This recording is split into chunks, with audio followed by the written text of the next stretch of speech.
s'il vous plaît. Thank you, Mr. Chairman.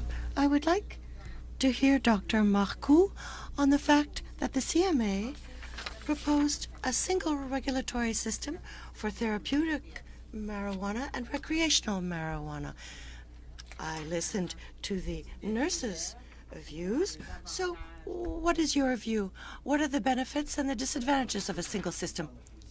Well, first of all, I'm not in opposition with the nurses. We have a long history of cooperation with the nursing profession and nurses. But we might diverge with regard to our professional opinions. Doctors were responsible for prescribing.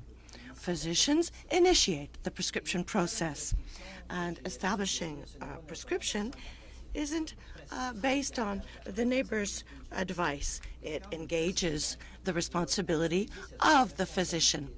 And when we exercise this responsibility, we refer to evidence-based medicine, medical evidence. And how can we have evidence-based medicine for a product? I wouldn't call it a medical product. It's a product that not much research has been done. No blind, double-blind research. No research with regard to interactions with other medications that we prescribe for our patients. No research with regard to the sensitivities or other illnesses of our patients. We prescribe simply because someone has a sore shoulder, but he's suffering from diabetes too. I don't know what the interaction will be. I don't know what the interaction will be with the medication taken for diabetes or even with the diabetic condition. Cannabis is not a medication.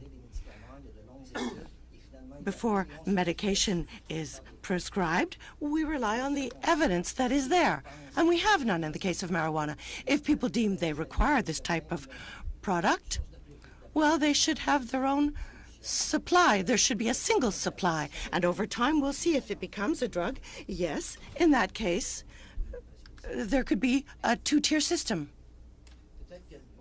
Perhaps my colleague would have something further to add with another viewpoint with regard to prescriptions. As he says, we're not in competition here, but I think it's important to recognize that it really is the medical profession that's been tasked with determining who qualifies and who doesn't based on really no scientific evidence. There's a small handful of nurse practitioners, but 10,000 physicians, and so we're really the ones with the frontline experience. The arguments that I've heard for sustaining a medical system today and previously really don't hold water. So this idea that you need it for insurance, that's not true. People get insurance coverage for non-prescription products. This idea of stigma doesn't make sense because you will still be able to get it via mail order the same way you do today. So there's no stigmatization for goods. So I think there's some important considerations, but I haven't heard any arguments that have convinced me that there's a scientific or a social or a societal reason to maintain two separate systems, but a lot of arguments as to why it would make sense to collapse it into one system. Thank you. Okay, that's it. All right, thank you.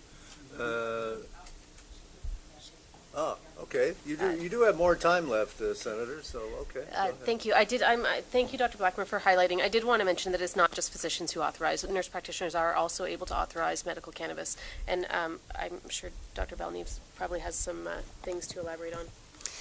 I think physicians and nurse practitioners and nurses all have an essential role in supporting patients in making informed treatment decisions, even when we have imperfect evidence.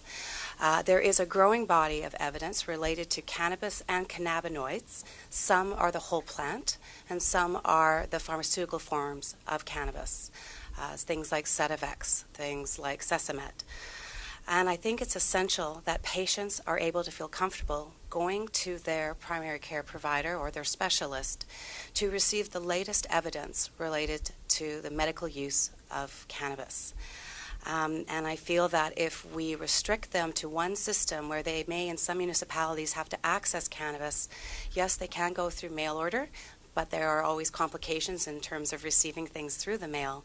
If people then need to go to a municipality where they have to go where alcohol is also being sold, it's not going to be an environment where they're going to receive the best education and have the privacy to have that informed support.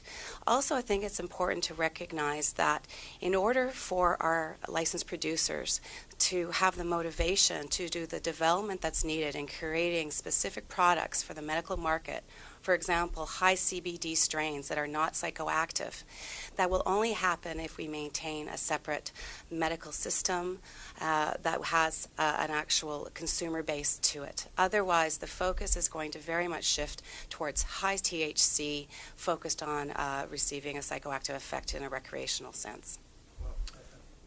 Oh, sorry.